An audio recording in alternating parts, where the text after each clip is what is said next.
Let's all close our eyes. Vakratunda महाकाय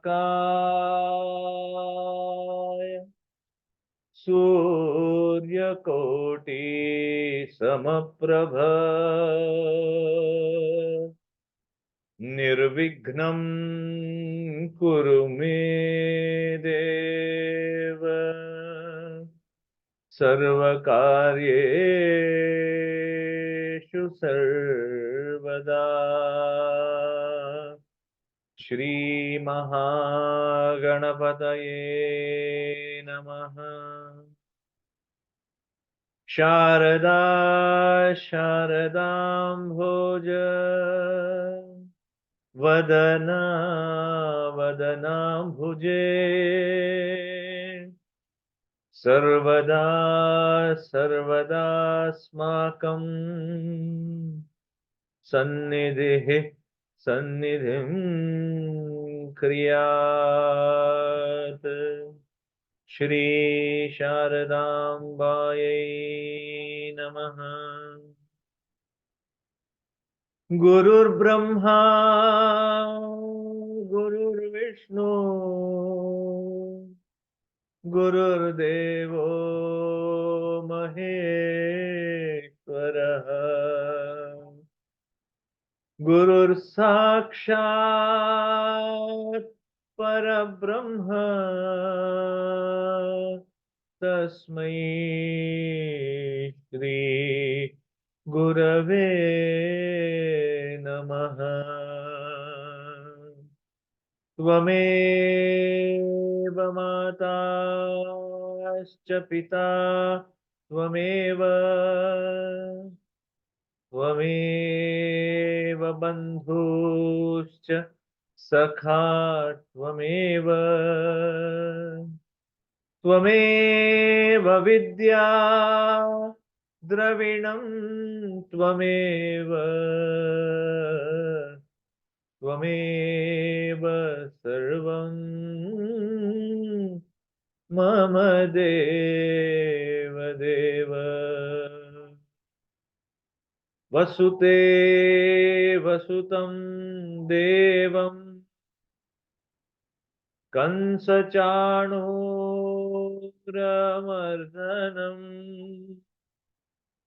देवकी परमानन्दम्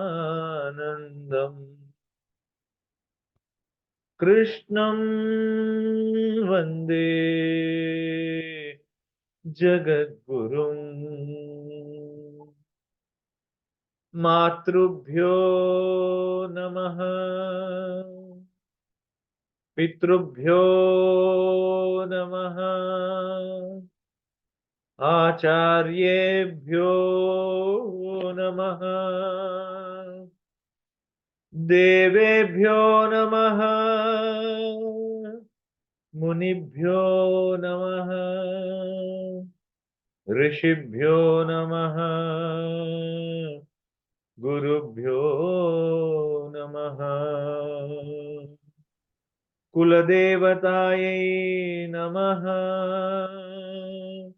ग्रामादिदेवतायै नमः सर्वेभ्यो देवेभ्यो नमः सर्वाभ्यो देवताभ्यो नमः।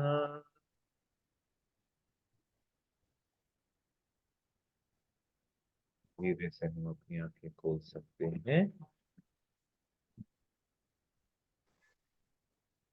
जय श्री कृष्ण एवरीवन। तो अब हम लोग जो कल हमने 15वें अध्याय के पहले 5 श्लोक का पाठ किया था, तो आज हम एक बार वो संस्कृत में श्लोकों को प्रैक्टिस करेंगे और 6th श्लोक भी सुंदर एक बार चैंट कर लेंगे। फिर उसके बाद में भावार्थ हम लोग उसके ऊपर बात करेंगे। तो पहले 5 श्लोकों का हम फिर से अध्ययन करेंगे आज।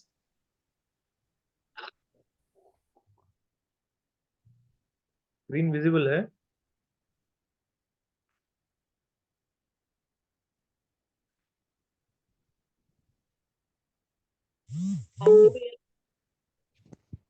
ओम श्री परमात्मने नमः। अथ पंचदशोऽध्यायः। श्रीभगवानुवाच ऊर्ध्वमूलमधः शाखम् अश्वत्थं प्राहुरव्ययम् छन्दांसि यस्य पर्णानि यस्तं वेद स वेदवित्। अधश्चोर्ध्वं प्रसुतास्तस्य शाखा गुणप्रवृद्धा विषयप्रवालाः।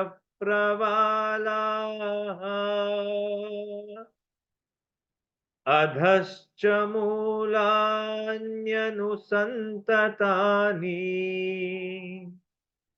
कर्मानुबन्धीनि मनुष्यलोके न रूपमस्येह तथोपलभ्यते नान्तो न चादिर्न च सम्प्रतिष्ठा। अश्वत्थमेनं सुविरूढमूलम् असङ्गशस्त्रेण दृढेन छित्त्वा ततः पदं तत्परिमार्गितव्यम् यस्मिन् गता न निवर्तन्ति भूयः तमेव चाद्यं पुरुषं प्रपद्ये यतः प्रवृत्तिः प्रसुता पुराणी निर्मानमोहा जितसङ्गदोषा अध्यात्मनित्या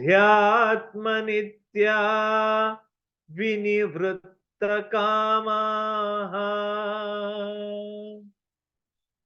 द्वन्द्वैर्विमुक्ता सुखदुःखसंज्ञैर्गच्छन्त्यमूढा पदमव्ययं तत् न तद्भासयते सूर्यो न तद्भासयते सूर्यो न तद्भासयते सूर्यो न शशाङ्को न पावकः न शशाङ्को न पावकः न शशाङ्को न पावकः न तद्भासयते सूर्यो न शशाङ्को न पावकः न तद्भासयते सूर्यो न शशाङ्को न पावकः यद्गत्वा न निवर्तन्ते यद्गत्वा न निवर्तन्ते यद्गत्वा न निवर्तन्ते तद्धाम परमं मम तद्धाम परमं मम तद्धाम परमं मम यद्गत्वा न निवर्तन्ते तद्धाम परमं मम यद्गत्वा न निवर्तन्ते तद्धाम परमं मम।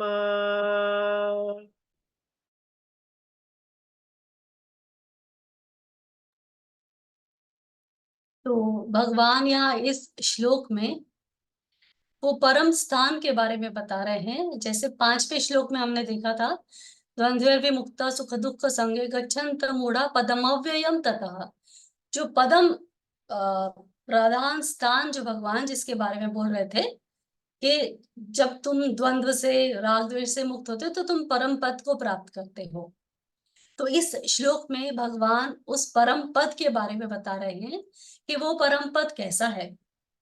न तद भासयते सूर्यो न शशांको न पावकः। जो प्रकाशमान करने वाले हैं इस पूरे संसार में वो 3 चीजें हैं। एक सूर्य, हमारी पूरी पृथ्वी को, पूरे यूनिवर्स, हमारी गैलेक्सी को पूरा जो भी लाइट आता है वो सन से आता है। और सिमिलरली जो चंद्रमा है, चंद्रमा जितनी औषधियां हैं उनको पोषण देता है। और जो अग्नि है वो भी प्रकाशमान है। ये 3 जगह से प्रकाश उत्पन्न होता है।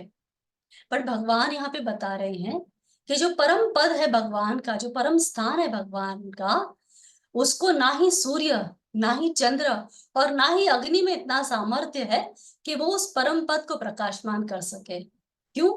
क्योंकि वो स्वयं प्रकाशमान है। उसी के प्रकाश से, उस परम पद की ज्योति से, उस प्रकाश से सूर्य भी प्रकाशमान हो रहा है, चंद्रमा भी प्रकाशमान हो रहा है और उसी से अग्नि भी प्रकाशमान हो रही है। देखा जाए तो जैसे सूर्य, अगर हमको हमारे नेत्रों को ठीक करना है तो सूर्य को connect, it gives energy two eyes. तो त्राटक लगाते हैं ना सूर्य को देखकर, तो वो नेत्रों की ज्योति को बढ़ाता है। चंद्रमा मन की दशा, मन की अवस्था को संभालता है। जैसे जैसे अमावस्या या पूर्णिमा का आना जाना चलता है, आपने देखा होगा कि मनुष्य के मन की स्थिति भी ऊपर नीचे होती है, क्योंकि चंद्रमा डायरेक्टली, चंद्रमा का कनेक्शन मन के साथ है। और वैसे ही जो अग्नि है, जैसे बोलते हैं ना कि वल्लभाचार्य जी का जन्म भगवान की वैश्वानर मुख, उसमें वो अग्नि का प्रतीक है। श्राप वगैरह जब देते हैं तो वाणी से देते हैं ना। तो ये जो तीनों चीजें, जैसे सूर्य, चंद्र और अग्नि, इन तीनों को पवित्र करने वाला मानते हैं।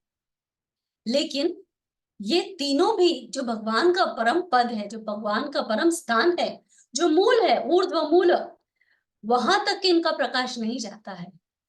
अपितु उसके प्रकाश से, उस परम पद, जो परम पद में स्थान विराजमान है, उस परमात्मा के प्रकाश से सूर्य प्रकाशित हो रहा है। सूर्य प्रकाशित हो रहा है तो चंद्र प्रकाशित हो रहा है और अग्नि को भी प्रकाश वहीं से मिल रहा है। तो ऐसा जो परम पद है, जो परम स्थान है, वो स्थान पे जाने के लिए, क्योंकि जैसे नेत्र, मन, वाणी, ये सब जड़ है, तो सूर्य भी भले ही पवित्र करने वाला है, पर वो इसी हमारे एक गैलेक्सी के लिए ही देखता है। पर जो परमपिता परमात्मा है वो तो 14 लोकों के नाथ है। तो वो जो है वो संपूर्ण समस्त ब्रह्मांडों के अखिल ब्रह्मांड नायक, ऐसा बोलते हैं भगवान। द्वारिकाधीश को आप सुनेंगे ना, अखिल ब्रह्मांड नायक द्वारिकाधीश की जय, ऐसा घोष लगाते हैं। तो जो सारे ब्रह्मांडों के जो नायक है, वो जहां निवास करते, वो परम पद, उस स्थान का स्वयं प्रकाशक है वो स्थान अपना। और उसी के प्रकाश से सारे जीवों को ज्योति मिल रही है। हम सब के अंदर जो आत्मा है, वो प्रकाशमान है क्योंकि वो परमात्मा का अंश है। तो यहाँ पे ये मतलब है इसका, न शश तद्भासयते सूर्यो न शशांको न पावकम्। तो यहाँ पे भगवान बस यही बता रहे कि परम पद जो भगवान का है वो कैसा है। अब इसके आगे हम और अगले श्लोक में देखेंगे और भगवान क्या बता रहे हैं। ममैवांशो जीवलोके ममैवांशो जीवलोके ममैवांशो जीवलोके जीवभूत सनातनः जीवभूत सनातनः जीवभूत सनातनः ममैवांशो जीवलोके जीवभूत सनातनः ममैवांशो जीवलोके जीवभूत सनातनः मनश्चष्टाणीन्द्रियाणि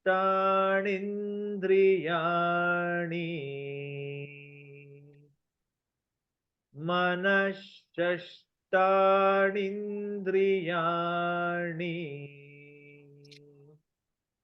मनश्चष्टानीन्द्रियाणि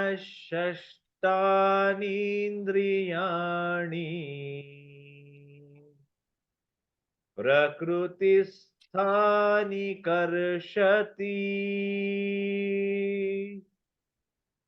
प्रकृतिस्थानि कर्षति प्रकृतिस्थानि कर्षति मनश्चष्टानीन्द्रियाणि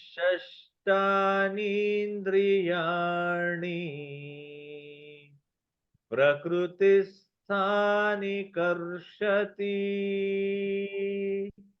मनश्चष्टानीन्द्रियाणि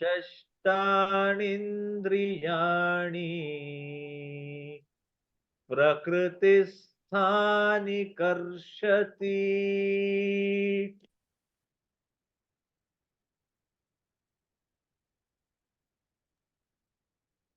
तो इस श्लोक में भगवान बता रहे हैं कि ये जो शरीर है, इस देह के अंदर यो जो जीवात्मा है वो मेरा ही अंश है।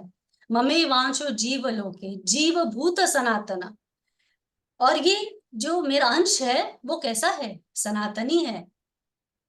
सनातन यानी जिसका कोई अंत नहीं है, जिसका जिसकी शुरुआत कहाँ से हुई वो पता नहीं है, उद्गम जिसका कहाँ से वो पता नहीं है। ममेवांश जीवलोके, मेरा ही अंश है ये जीव। और भगवान यहाँ पे ये बताते हैं मनश्चष्टान इंद्रियाणि प्रकृति स्थाने कर्षति। तो ये जो जीवात्मा है क्योंकि मेरा अंश है इसलिए सनातनी है, इसका कोई अंत नहीं। पर क्योंकि ये मन के साथ इंद्रियों में विलास करता है और प्रकृति के आदिभूत होकर, प्रकृति के दबाव में आकर ये अलग अलग इंद्रियों के साथ मन का मेल खाकर फिर वो कर्म करता है और इन कर्मों के कारण वो बार बार इस संसार में पड़ता है। तो ये जो प्रकृति है ना, जैसे हमने कल देखा था कि 3 तरह के गुण हैं और ये गुण प्रधान है हमारी जो प्रकृति है। तो प्रकृति में 2 चीजें हैं, भगवान ने 8वें अध्याय में इसके बारे में बात की है। तो 2 तरह की प्रकृति है, 2 तरह की विद्या है, परा और अपरा। परा यानी जो परम सत्य को दर्शाती है, जो भगवान के प्रति पर ब्रह्म के बारे में जो विद्या है वो तो है परा। और जो दूसरी है वो है अपरा, जो संसार के बारे में, भौतिक जगत के बारे में, जो विद्या देती है, या वो जो उस प्रकृति उसमें लिप्त है, वो है अपरा। तो जो परा प्रकृति है, जिसको हम गॉड पार्टिकल भी अभी नया टर्म कॉइन किया है, गॉड पार्टिकल, परा प्रकृति is about that the ultimate, भगवान परम पद नारायण, जो परम प्रधान है, पूर्ण पुरुषोत्तम है, उनके बारे में। और जो अपरा है वो संसार है, ये जो भी कुछ हम संसार में देख रहे हैं। अब चूंकि जो हमारा देखना, सुनना, खाना, ये जो 5 सेंसेस है हमारे, तो 5 ज्ञानेंद्रियां, जिससे हम देख सकते हैं, सुन सकते हैं, बोल सकते हैं, स्पर्श कर सकते हैं, सूंघ सकते हैं, और 5 कर्मेंद्रियां, हाथ पैर नेत्र, है ना, रसना, जीभ हमारी। तो ये सब मिलके, पर ये सब अकेले अपने आप से कुछ नहीं कर सकती। आंखें अगर मन का साथ नहीं मिले तो वो किसी में फंसेगी नहीं।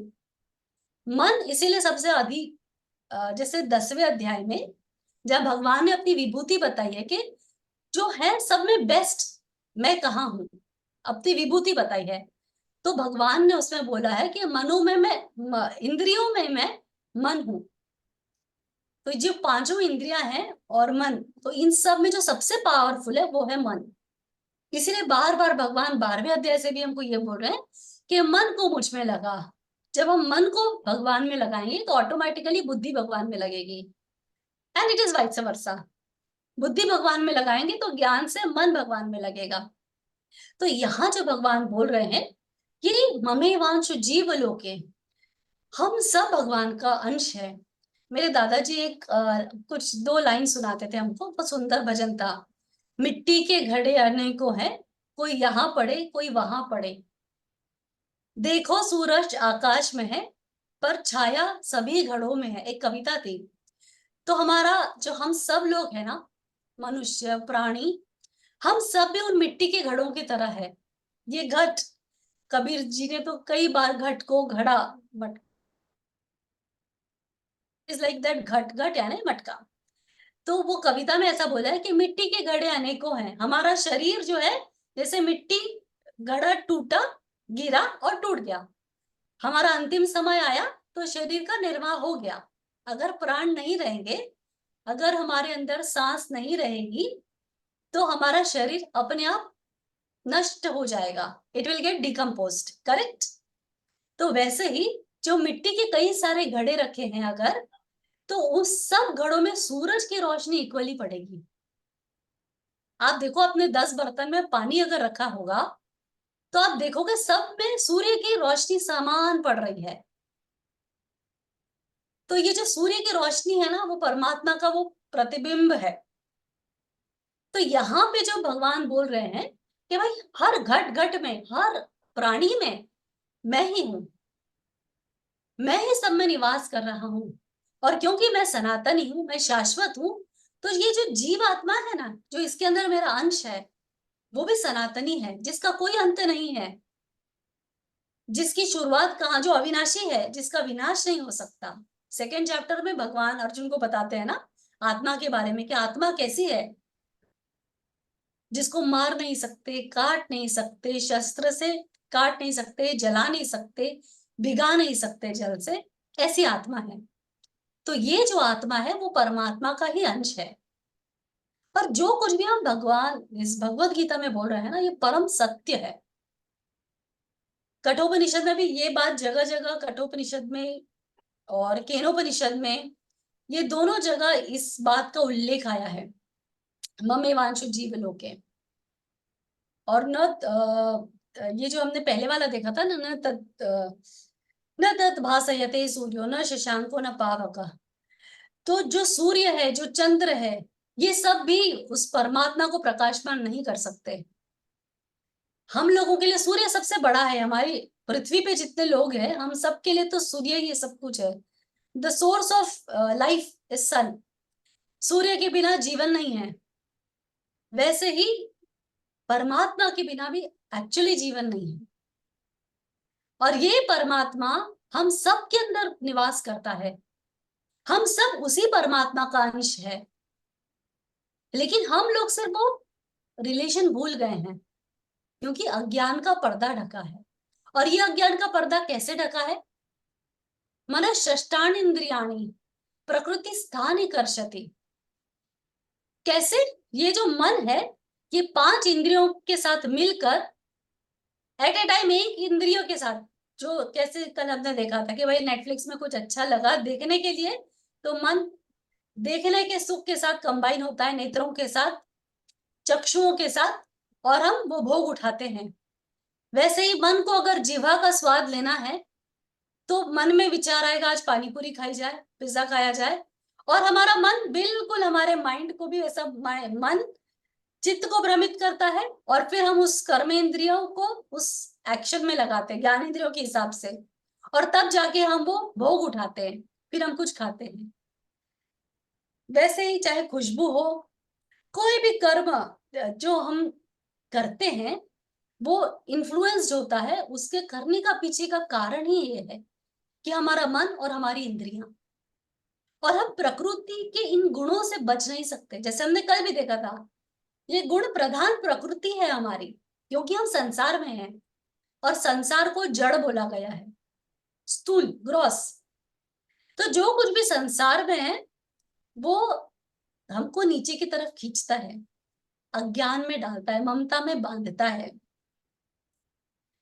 तो यहाँ पर भगवान बता रहे कि जो हमारा मन और ये 5 इंद्रियां हैं, अगर हम इसको कंट्रोल कर लें, अगर हम मन को संयम में करें और उसको पर्टिकुलर इंद्रियों के साथ रस नहीं लेने दे, तो हम अपनी प्रकृति, जो परा प्रकृति, जो डिवाइन हमारा बिहेव नेचर है, हम उसका अनुभव करेंगे। तो संयम में हम क्या करते हैं? हम अपने सेंसेस से खुद को हटाते हैं। कोई भी तपस्या में या कोई भी बड़ी साधना में हम लोग क्या करते हैं? अपने मन को इंद्रियों से दूर करते हैं, वैराग्य से, तितिक्षा से, प्रैक्टिस से, एंड्योरेंस से, तप से। तो जब हम ऐसा करते हैं तो क्या होता है? हम भगवान के उस परम स्वभाव को, परम रूप को जानने की कोशिश करते हैं, और थोड़ा थोड़ा ऊपर की ओर, मूल की तरफ बढ़ने लगते हैं। तो इसके आगे हम और देखेंगे भगवान हमको और क्या बता रहे हैं और क्या समझा रहे हैं, अगले श्लोक में देखते हैं।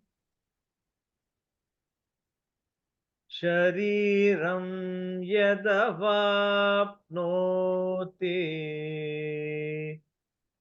शरीरं यदवाप्नोति शरीरं यदवाप्नोति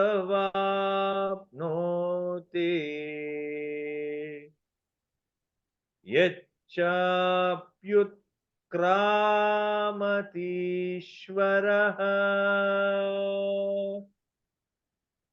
यच्चाप्युत्क्रामतीश्वरः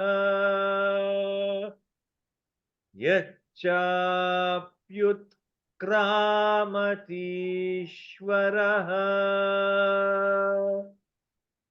शरीरं यदवाप्नोति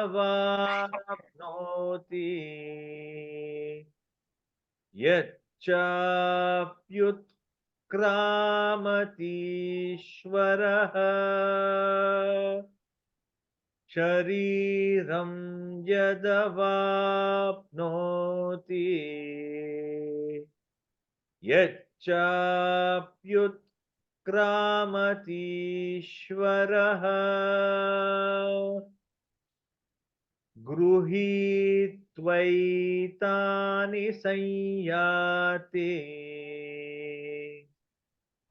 गृहीत्वैतानि संयाति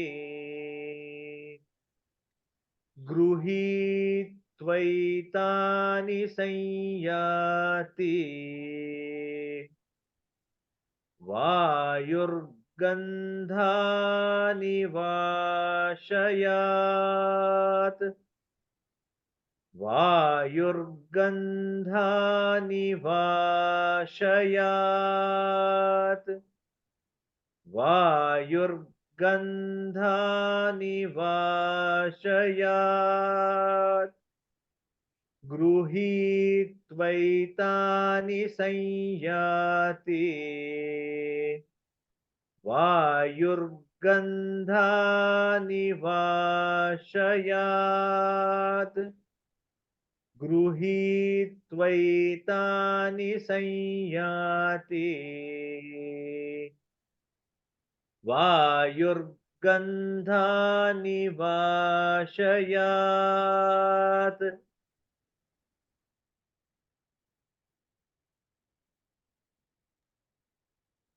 इस श्लोक में बहुत ही सुंदर बात भगवान बता रहे हैं। भगवान यहाँ पे ये बता रहे हैं कि जिस प्रकार खुशबू या गंध, अगर फूल में खुशबू है तो फूल दूर भी रहेगा तो हवा के साथ वो जो खुशबू बहकर आती है उससे हमको पता चलता है कि वहां खुशबू है। तो जो वायु का स्वभाव है वो हरण करना है, और जैसे वायु गंध को लेकर जाती है अपने साथ, वैसे ही ये जो हमारा शरीर जब हम त्यागते रहते हैं तो हमारा जो मन है वो इंद्रियों को लेकर सूक्ष्म शरीर, उस शरीर को छोड़ के नए शरीर में चला जाता है। इसको अगर एक लेवल और डीप देखेंगे तो जैसे वायु जो है वो आकाश तत्व का स्वभाव है, उससे रिलेटेड है, और जो गंध है वो पृथ्वी तत्व से रिलेटेड है। तो आकाश, यहाँ पर जो परमात्मा है वो आकाश का स्वरूप है, और पृथ्वी का जो गंध है वो जीवात्मा का स्वरूप है। तो जैसे ये संसार नश्वर है और जो परमात्मा का अंश हम जीवात्मा है, हम भी सनातनी है परमात्मा की तरह, भगवान का अंश है ना, इसलिए। परंतु क्योंकि हमारा मन संसार में फंसा हुआ है, प्रकृति में गुणों में अटका हुआ है, इसीलिए हम बार बार जन्म मृत्यु के ये चक्र में फंसते हैं।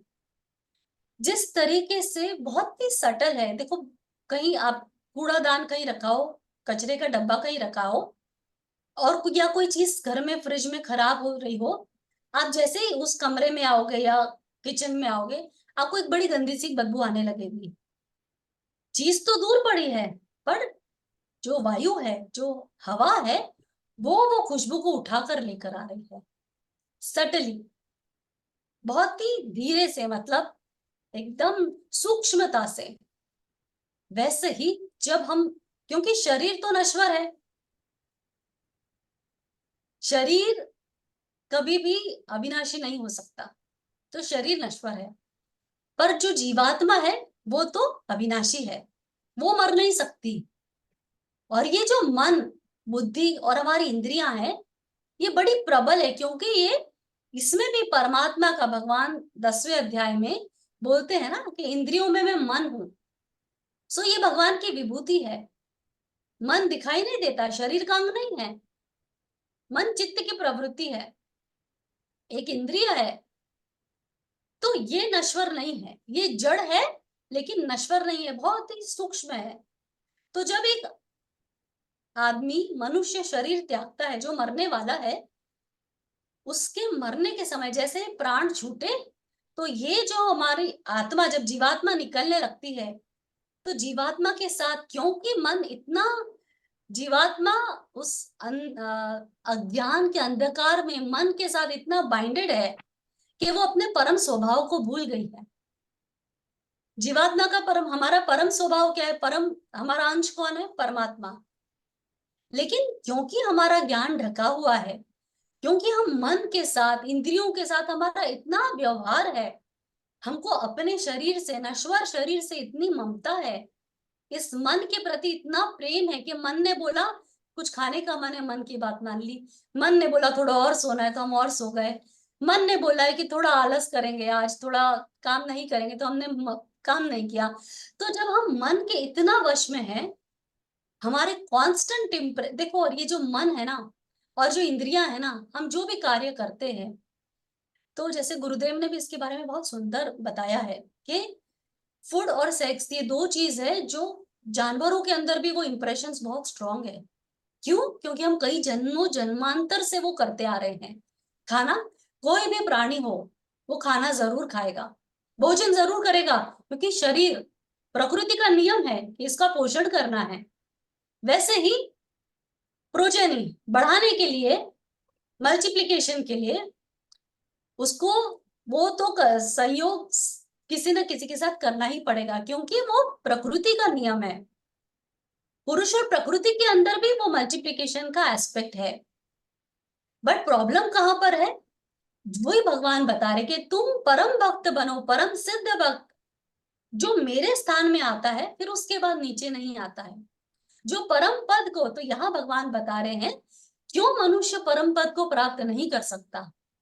जो मेरा परम धाम है वो इतना सुंदर है, इतना शाश्वत है कि सूर्य चंद्र की रोशनी से अधिक दैदीप्यमान, अधिक प्रकाशमय। 11वें अध्याय में भगवान बताते हैं ना, जब भगवान का विश्व रूप दिखाते हैं तो अर्जुन देखता और कांपने लगता है, दिव्य दृष्टि से भी देखने के बाद वो डर जाता है और वो देखता है कि हजारों करोड़ों सूर्य एक साथ आकाश में चमक गए हो, ऐसा प्रकाश। पर भगवान यहाँ वो बता रहे हैं कि तुम मेरा अविनाशी स्वरूप होकर भी तुम क्यों बार बार जन्म मरण में फंस रहे हो, तुम क्यों मुझे पा नहीं पा रहे हो, तुम क्यों मुझ तक नहीं पहुंच पा रहे हो, क्योंकि तुम अज्ञान में, तुम्हारा ज्ञान ढका हुआ है। और अज्ञान का मूल कारण क्या है, हमारा मन, हमारी इंद्रियां, जो दिन रात विषय भोगों में आसक्त है। हम जब जब भी खुद के शरीर को देखेंगे, अपनी वस्तु, व्यक्ति और परिस्थिति, ये तीन चीज कॉन्स्टेंटली हमको अटकाए रखती है। हमारा पूरा ध्यान इन तीन चीजों में केंद्रित होता है। या तो हम चीजों के प्रति, वस्तुओं के प्रति हमारा मन आकर्षित होता है, या किसी व्यक्ति विशेष के प्रति मन में आकर्षण होता है, या द्वेष या राग होता है, या फिर परिस्थिति, जैसे ही परिस्थिति सुखी या दुखी द्वंद्व आए हमारा मन विचलित हो गया, हमारे मन में विकार आ गए। तो ये इतना प्रगाढ़ है, ये मन और इंद्रियों का जो जाल है, कि वो जीवात्मा का जो स्वयं प्रकाशक स्वरूप है, परम पद का, जो परमात्मा का जो हम अंश है, हम भूल चुके हैं। तो हम शरीर को ही अपना मानते हैं, हमको लगता है कि ये शरीर हमारा है और हम इस शरीर के हैं, जबकि सत्य तो ये है कि हम परमात्मा के हैं और परमात्मा हमारे हैं।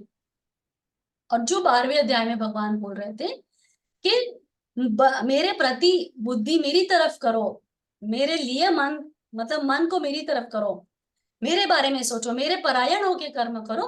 तो भगवान वहां यही बोल रहे थे कि तुम अपनी स्वयं के स्वभाव को याद करो। तो हम परमात्मा का अंश जो है, हम भी वैसे ही प्रकाशमान हैं, हम भी वैसे ही प्रेम है, हम भी, हमारे अंदर भी मैत्री वैसी है, करुणा वैसी है, बस हम अपने स्वभाव को भूल चुके हैं।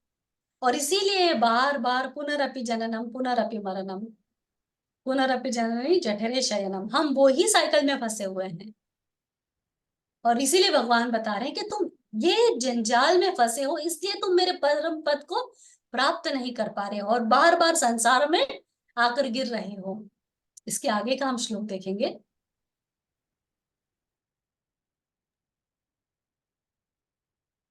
श्रोत्रं चक्षुस्पर्शनं च, श्रोत्रं चक्षुस्पर्शनं च, श्रोत्रं चक्षुस्पर्शनं च, रसनं घ्राणमेव च, रसनं घ्राणमेव च, रसनं घ्राणमेव च, श्रोत्रं चक्षुस्पर्शनं च, रसनं घ्राणमेव च, श्रोत्रं चक्षुस्पर्शनं च, रसनं घ्राणमेव च, अधिष्ठाय मनश्चायम् अधिष्ठाय मनश्चायम् अधिष्ठाय मनश्चायम् विषयानुपसेवते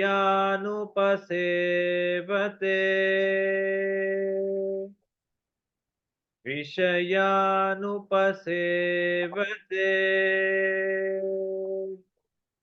विषयानुपसेवते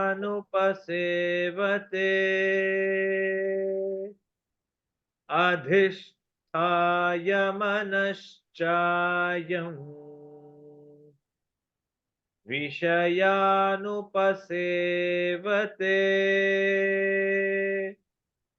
अधिष्ठाय मनश्चायम्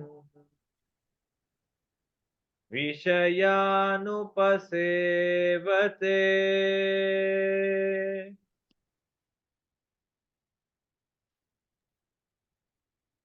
तो इस श्लोक में भगवान वही बता रहे हैं, श्रोत्रम सुनने वाले शब्द हमारे कान, चक्षु हमारे नयन आंखें, स्पर्शनम त्वचा, च रसनम जिह्वा, घ्राणमेव च सुगंध, नासिका से जो हम गंध लेते हैं वो, ये सब मन के साथ मिल मिलकर विषयों का रस लेती है। और जो जितना हमारी ये जो सारी ज्ञानेंद्रियां हैं कर्मेंद्रियों के साथ मिलके मन के साथ मिलकर भोग उठाती है। और इसी के कारण हमारे जो 3 प्रकार के गुण हमने बताए थे, सात्विक, राजसिक और तामसिक, और हमने ये भी देखा था कि ये जो 3 तरह के गुण है ना, ये कायिक, वाचिक और मानसिक, उसमें एक और क्लासिफिकेशन है, सत्व, रजस और तमस, ये 3 प्रकार के गुण है। सत्व में भी जो हम हाथ से कायिक करते हैं, एक जो वाणी से करते हैं और एक जो हम मन से करते हैं। तो ये जो तीनों हमारे जो भी हम विषय का अनुभव कर रहे हैं, हर बार हम मन से किसी के लिए बुरा सोचते हैं तो कर्म बनता है, हर बार हम मन से किसी के लिए बुरा देखते हैं तो कर्म बनता है, या अति अधिक कोई हम संसार में फंसने वाली चीजों को करते हैं। देखा जाए तो सबसे ज्यादा तो हम हमारी वाणी से ही लोगों को दुखी कर रहे हैं। जब पतंजलि योग सूत्र में हिंसा अहिंसा का एक बताया है यम नियम में, तो अहिंसा कैसी, विचारों की अहिंसा, बातों की अहिंसा और कर्म की, एक्शन की अहिंसा। तो हम मन में किसी को गाली दे रहे, ये अहिंसा नहीं हुई, ये हिंसा हुई। हाथ उठाकर थप्पड़ मार दिया, वो तो डेफिनेटली बड़ी हिंसा हो गई, वो कार्मिक हिंसा हुई। जो मानसिक हिंसा है, किसी को अभिशाप देना, किसी को बुरा मन में किसी के लिए सोचना, एक वाचिक जिससे हम बोलते हैं, जैसे हमने पहले भी बोला था कि second law of thermodynamics, energy can neither be created nor be destroyed. तो ये जो साउंड एनर्जी है, हमारी वाणी, जैसे हमने वाणी को अग्नि और वाणी को समान बताया है, पवित्र करने, मंत्रों क्यों जोर से उच्चारण करते हैं, क्योंकि वो पवित्र करते हैं वातावरण, वाणी फ्रीक्वेंसी। तो हमारे जो शब्द है उसका किसी पे अच्छा ही असर पड़ना चाहिए। Only speak when your words have value. अगर आपके बोलने से किसी के जीवन में फर्क पड़ता है, अपलिफ्टिंग द माइंड, बहुत सुंदर सेवा का एक तरीका ये भी है कि भाई आप किसी का माइंड अपलिफ्ट कर दो। आपने थोड़ी देर किसी से बात की तो ये जरूर ध्यान रखना कि सबके अंदर ममे वांश जीव लोके, सबके अंदर परमात्मा बैठा है। आप अपनी वाणी से उस परमात्मा को कितना दुखी कर रहे हो, आप अपने कर्मों से, अपने एक्शन से उस परमात्मा को कितना दुखी कर रहे हो, और आप अपने उन एक्शन से उस परमात्मा को कैसा फील करवा रहे हो। हमेशा इस बात का ध्यान रखो। जब आपका इस बात पर ध्यान आएगा तो आप अपने आप, आपका मन आपके नियंत्रण में रहेगा। और जहां जैसे साक्षी गोपाल बोला गया भगवान को, जहां कोई तुमको नहीं देख सकता। वो कहते हैं ना, ओम पूर्णमद पूर्णमिदम पूर्णात पूर्णमुदच्यते पूर्णस्य पूर्णमादाय पूर्णमेवावशिष्यते। जो सब में है और किसी में नहीं है, जो शून्य में है और जिसमें सब कुछ समाया हुआ है, वो पूर्ण ब्रह्म परमात्मा जो शाश्वत है। जैसे भगवान की परा विद्या, जो परा हमारी प्रकृति है, उससे हम बचे नहीं हैं, हम भगवान के अंदर ही स्थित है।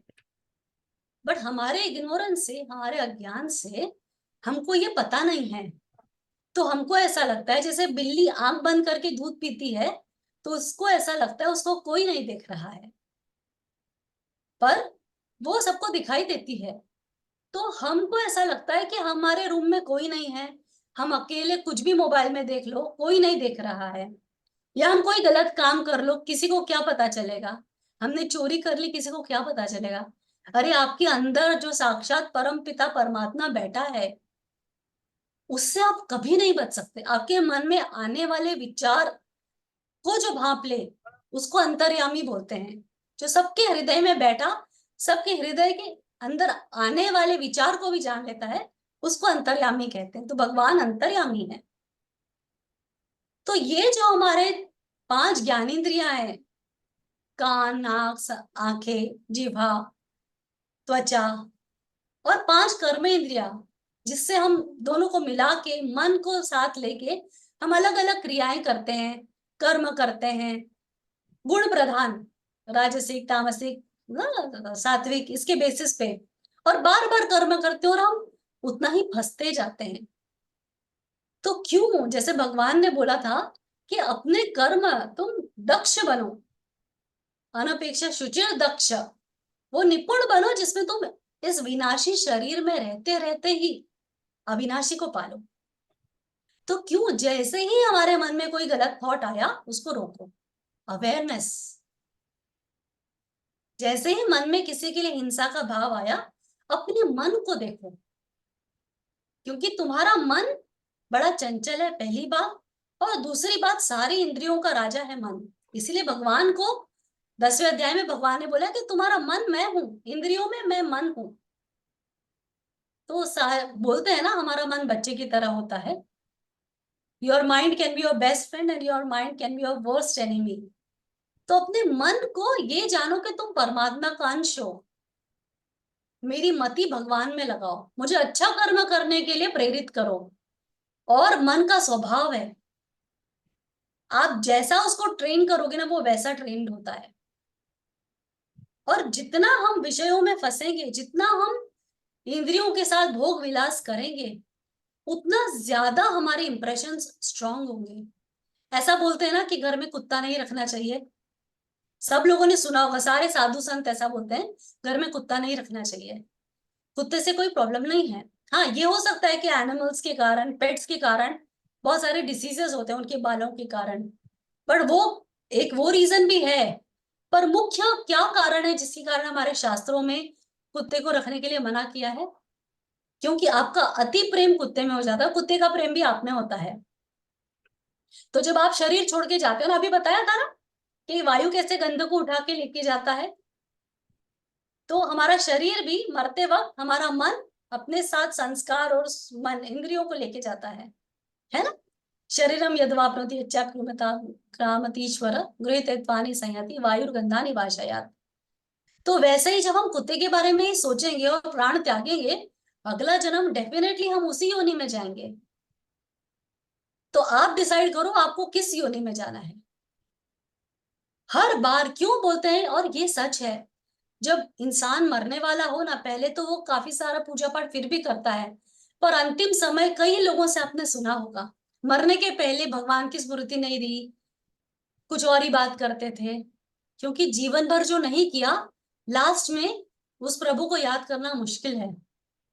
अजामिल की कथा आती है श्रीमद् भागवत में। अजामिल कैसे अपने बच्चे का नारायण रख देता है नाम, और वो बिल्कुल मानता नहीं है भगवान को, बिल्कुल रुचि नहीं थी, बहुत अधर्मी था अजामिल। बच्चे का नाम, लेकिन उसने किसी साधु ने, संत ने उसको बोला था कि तुम्हारे बच्चे का नारायण नाम रखो, तुमको धन का बहुत फायदा होगा। तो वो लोभ से, लालच से वो बच्चे का नाम नारायण रखता है। और अब नारायण रख दिया तो नारायण बुलाना पड़ेगा। और जब आखिरी समय में वो बीमार पड़ जाता है, उसने कभी जीवन में पूजा पाठ नहीं करी होती है, और जब अंत समय उसका आता है तो वो बीमार होता पड़ा रहता है, और दिन भर वो अपने बेटे को आवाज लगाता है, नारायण नारायण नारायण। और इतने मन से, क्योंकि पुत्रेषणा, बहुत मोह था उसको, तो नारायण नारायण करके बुलाता है। तो भगवान के विष्णुलोक से दूत आते हैं उसको लेके जाने के लिए, तो यमलोक से भी उसका समय हो जाता है, तो यमलोक से यमराज के दूत आते हैं। तो विष्णु लोक से जो दूत आए उनको यमदूत बोलते हैं कि ये तो महापापी है, आप इसको कैसे लेके जा रहे हो। तब वो बोलते हैं कि भगवान श्री कृष्ण का, नारायण का आदेश है, क्योंकि इसने आजीवन मेरा नाम लिया है, तो इसको ऐसे ही मुक्ति मिल गई है। और अंत समय, खासकर अंत समय, इसने पूरा टाइम मुझे याद किया है। आप किस रूप में भगवान को याद, हर किसी के अंदर भगवान है, बस आप ये देखो कि उसके अंदर राग द्वेष करोगे या भगवान को उसके अंदर देखोगे। और जो हमारा मोह है ना, वो तीन तरीके का, एक पुत्रेष्णा, एक धन के प्रति हमारी कामना बड़ी स्ट्रांग, और एक होता है हमारे पुत्रेष्णा तो फैमिली मेंबर्स वगैरह हो गई, और एक खुद के प्रति कि मेरा मान हो, मेरा आदर हो। ईगो सबसे ज्यादा हमारे बीच में बैरियर कहाँ आता है, मैं और तुम, दो लोग कहाँ से होते हैं। क्यों हम सब में संभाव नहीं देख पाते हैं, क्यों हम नहीं मान पाते कि सब में भगवान का रूप है, जो मुझ में है वो तुझ में है, जो तुझ में है वो मुझ में है, क्यों? क्योंकि हमारा ईगो।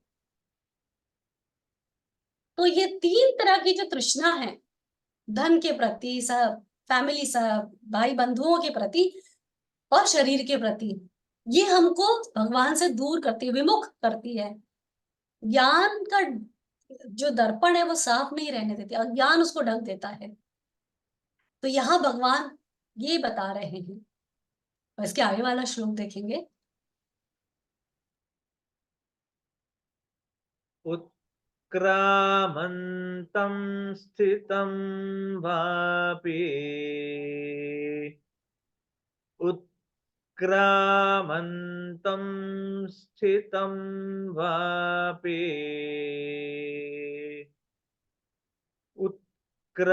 उत्क्रामन्तं स्थितं वापि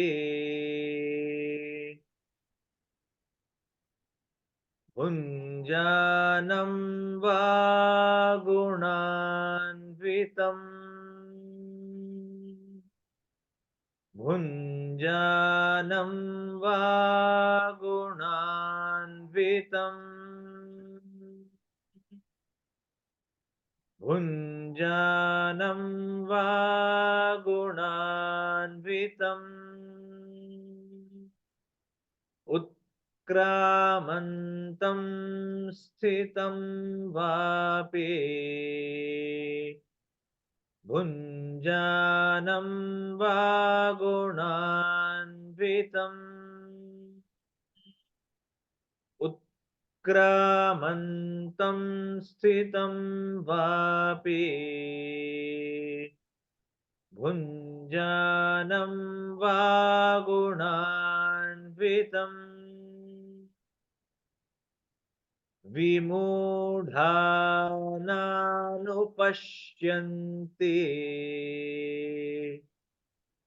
विमूढानानुपश्यन्ति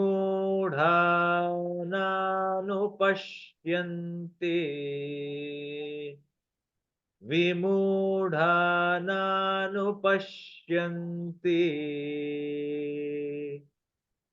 पश्यन्ति ज्ञानचक्षुषः पश्यन्ति ज्ञानचक्षुषः पश्यन्ति ज्ञानचक्षुषः विमूढानानुपश्यन्ति पश्यन्ति ज्ञानचक्षुषः विमूढानानुपश्यन्ति पश्यन्ति ज्ञानचक्षुषः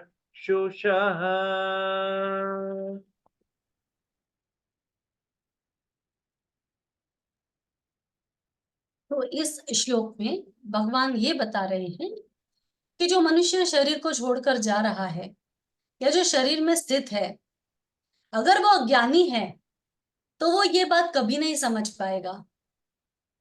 पर अगर वो ज्ञान के नेत्रों से देखता है, अगर वो ज्ञान से ये स्वभाव समझ जाता है कि मन ही इंद्रियों में लगा है और इसी के कारण बार बार मैं संसार में आ रहा हूं, तो वो खुद को मुक्त करने की पूरा प्रयत्न करेगा। और जैसे कि हम देखते हैं कि बार बार, जैसे भगवान ने सेकंड चैप्टर में भी बताया है कि कई लोग इस आत्मा के स्वभाव को जानते हुए भी आत्मा को नहीं जानते। सुना है जैसे भगवान बोलते हैं कि आत्मा को कोई जला नहीं सकता, सुखा नहीं सकता, काट नहीं सकता, बट फिर भी ज्ञानी जन ये रहस्य जानते हैं, इस मर्म को जानते हैं। तो वैसे ही यहाँ पर जो हमारे विषय जो है ना, ये गुण प्रधान है और ये विषयों में फंसने के कारण ही हम बार बार इस संसार में आ रहे हैं। ये बहुत गूढ़ बात है। जो मनुष्य प्राण त्यागने वाला है, अगर उसने जीवन में कभी भी भगवान का ध्यान नहीं किया है, सत्कर्म नहीं किए हैं, सात्विक गुणों से दूर रहा है, मैं कहाँ से आया हूं, मैं कौन हूं, ये प्रश्न है हमारे शास्त्रों में। नचिकेत जाता है कठोपनिषद में ना, पूछता है कि मृत्यु क्या है, और वो यमराज से मिलता है। वो पूरे उस ज्ञान को कठोपनिषद बोला गया है। तो जब तक मनुष्य के मन में ये प्रश्न नहीं आएंगे कि मैं कौन हूं, मैं कहाँ से आया हूं, मैं पहले इस जीवन के पहले मैं कहाँ था, या मरने के बाद कोई कहाँ जाता है, ये ज्ञान वाले प्रश्न हैं। क्योंकि अभी मैं चलती फिरती हूं, मैं आपसे बात कर रही हूं, अगर भगवान चाहे और मेरा समय आ गया तो मुझे एक भी सांस में ऊपर नहीं ले पाऊंगी इससे ज्यादा, फिर उसके बाद मैं कहाँ जाऊंगी। हमारे शास्त्रों में, वेदों में सब बातों का, ये सारे रहस्यों का भेद बताया है। और भगवान भगवत गीता में एक एक चीज का रहस्य हमारे लिए बता रहे हैं। ये बहुत गूढ़ ज्ञान है। 15वें अध्याय को अगर आप ध्यान अच्छे से सुनोगे, पुरुषोत्तम योग, ये बहुत ही डीप नॉलेज है जो हम सुन रहे हैं, तो आप ध्यान से सुनना। तो भगवान यहाँ बता रहे हैं कि जो शरीर छोड़कर जा रहा है ना, उसको इस बात का भास नहीं है कि वो अगली योनि में जाने वाला है। या जो हम शरीर में भी है ना, तो हम अनगिनत कर्म करते हैं। अनगिनत मीन्स हमने एक एप्पल खाया ना और उसको फेंका, तो वो एप्पल का जो टुकड़ा मैंने फेंक दिया था, वो फेंके हुए टुकड़े को जब एक गाय खाती है, तो गाय को खाने का एक कर्म, गाय चबाने के बाद जो गाय गोबर करती है, उससे किसी और का पोषण होता है, वहां तक के कर्म काउंट होते हैं। इसलिए बोलते हैं कि कर्म की गति बहुत गहन है। बार बार गुरुदेव भी कई बार बोलते हैं ना कि हमारा घनिष्ठ मित्र भी हमारा शत्रु हो जाता है, और कभी कभी अचानक से शत्रु भी हमारी मदद करता है। ऐसा क्यों होता है? क्योंकि जरूर हमारा कोई ना कोई कर्म किसी के साथ ऐसा था, जो हमने दुख उसको पिछले जन्म में दिया था, वो हमको इस जन्म में उससे वापस मिल रहा है। जब हम बात को ऐसे समझ लेना, तो हम कर्मों के बंधन से बच जाएंगे। ये सच में भगवत गीता ने मुझे बहुत मदद की है। जब भी मेरा दिल किसी से दुखता है ना, तो मैं हमेशा सोचती हूँ कि जरूर मैंने कोई ऐसा कर्म किया होगा पहले, जिसके लिए मुझे आज ये भुगतना पड़ रहा है। तो हम कर्मों के चक्कर में नहीं पड़ेंगे। मदर्थम अपि कर्माणि, भगवान को अर्पण करके कर्म करते कि भगवान की इच्छा से जो मुझे मिला है। और ये जो मन हमारा है ना, जो इंद्रियां, तो मन क्या करता है, इंद्रियां विषय हमको खींचते हैं, सेंसेस बहुत अट्रैक्ट करती है ना प्लेजर्स को। तो भोग करना सबको अच्छा लगता है, चाहे खाने का, पीने का, एंजॉय करने का, हर तरीके का हम प्लेजर लेना चाहते हैं। पर क्योंकि हम परमात्मा का अंश है, तो जो हमारा परमात्मा है वो भी हमको बुलाता है अपनी तरफ। और इसीलिए जब हमारी परिस्थिति ऊपर नीचे हो ना, तो अपने मन को हमेशा बोलो, अपनी बुद्धि को हमेशा बोलो कि मेरा परमात्मा मुझे अपनी तरफ खींच रहा है। तो उससे जब आप दुखी परिस्थिति में हो ना, आपको बहुत बल मिलेगा। और आप ये कोशिश करके देखना कि भाई जब परमात्मा का मैं अंश हूं तो मेरा कोई गलत नहीं कर सकता, क्योंकि मेरे लिए मेरा जो मेन अंश है, जो मेरा परम, जैसे आज मेरा बच्चा कोई है या आपका कोई बच्चा है, उसकी तरफ कोई आंख नहीं उठा सकता आपके सामने, आप अलाउ ही नहीं करोगे, करेक्ट। वैसे ही हमारा परमात्मा जब वो है तो हमारे ऊपर कोई बुरी नजर नहीं डाल सकता। ये विश्वास हमारे अंदर आ जाए, बाकी तो भगवान पूरा देखते ही हैं।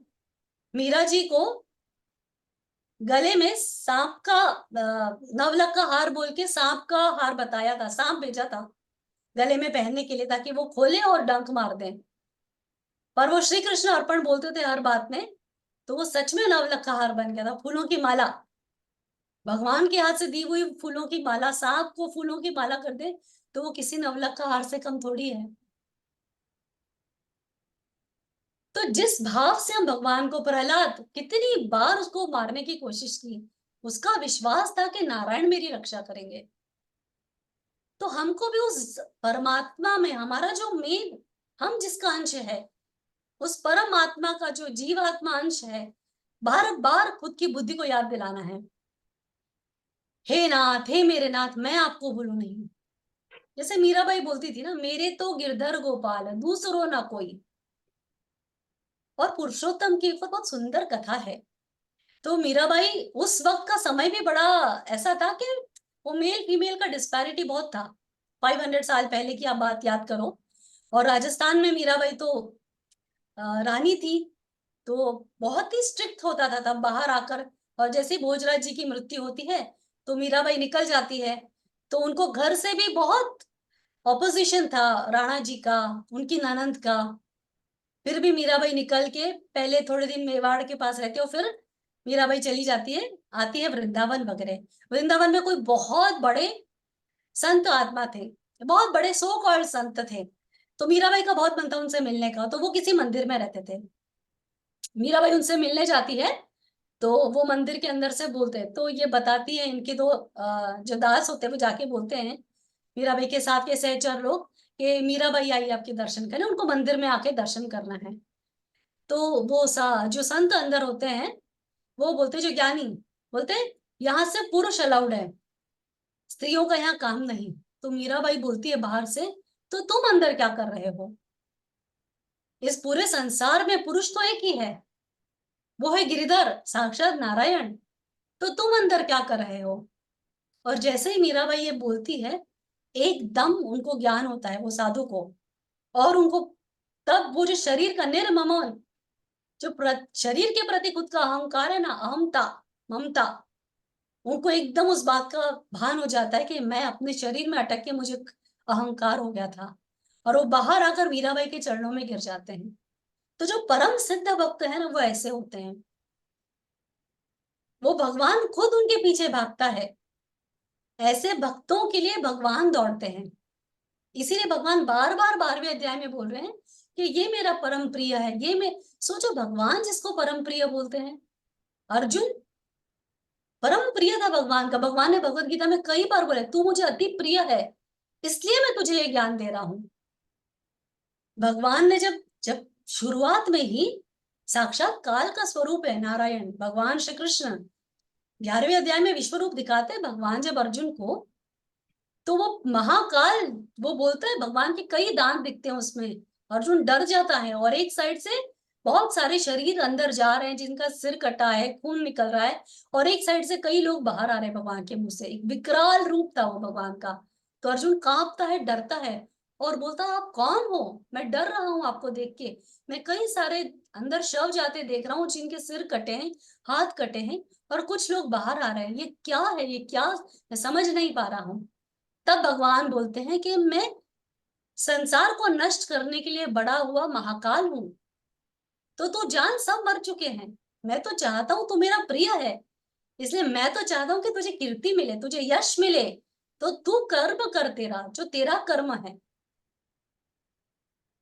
तो भगवान अपना स्वभाव बार बार बता रहे हैं, यहां पर भी भगवान बार बार बता रहे कि जो मेरा परम धाम है, जो अल्टीमेट है, उसके तरफ जाओ, उसके तरफ अवेयरनेस रखो, तो हम उसी को पाएंगे।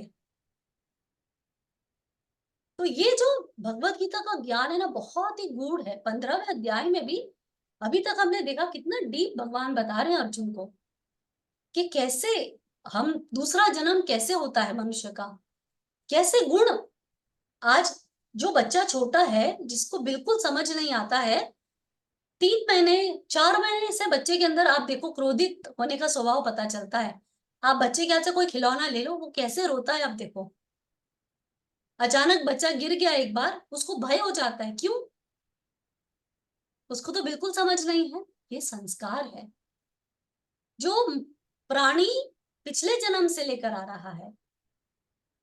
और पिछले जन्म से कैसे? सूक्ष्म शरीर में मन के साथ इंद्रियां जीवात्मा के साथ चिपक कर आती है।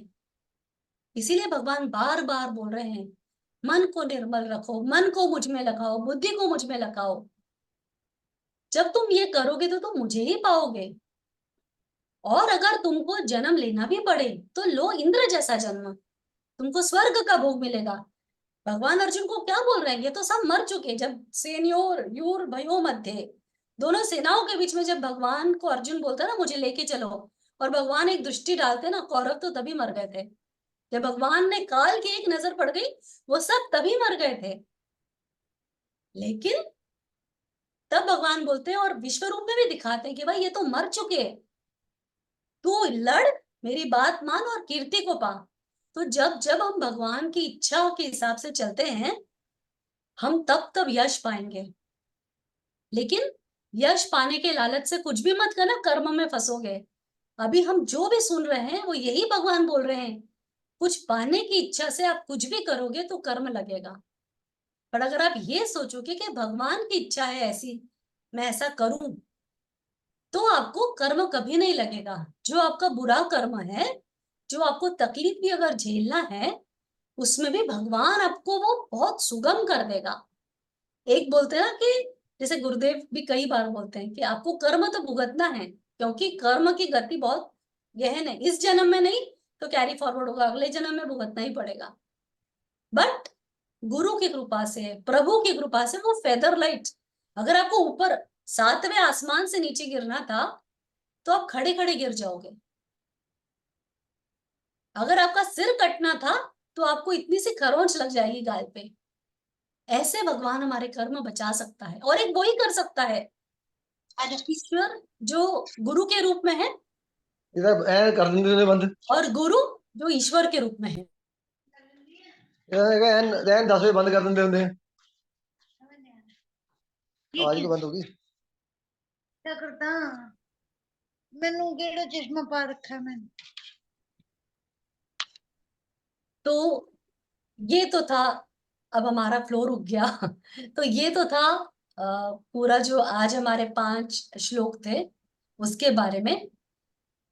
तो इस पे आप भी कॉन्टेम्पलेट करना कि कितना सुंदर ज्ञान आज हमने सुना, कितनी इंपॉर्टेंट चीजें भगवान ने बताई कि कैसे जन्म होता है, कैसे इंप्रेशंस, कैसे स्वभाव पड़ता है आदमी का, क्यों किसी का स्वभाव इतना क्रोधी होने का है, क्यों कोई बहुत दयालु है, क्यों कोई बहुत प्रेमी है, क्यों कोई बहुत डरा हुआ है।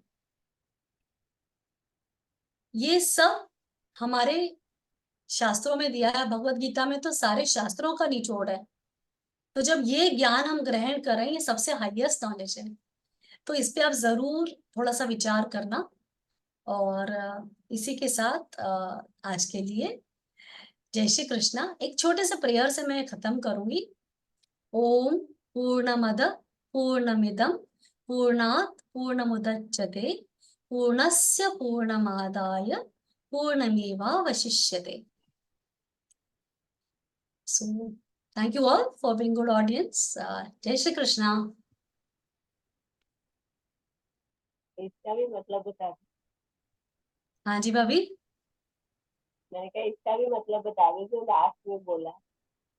भाभी ओम पूर्णमदम यानी जो पूर्ण है, उसी में से जो मादा निकली है वो भी उसी से है। जो कुछ भी सृष्टि का चक्र है वो पूर्ण उसी से आता है। इसका मैं आपको पूरा अच्छे से विच्छेद करके मीनिंग आपको कल बताऊंगी मैं। पर जो पूर्णतः से प्रकट हुआ है, इनफाइनाइट से इनफाइनाइट जो निकलता है, वो परब्रह्म की क्वालिटी है।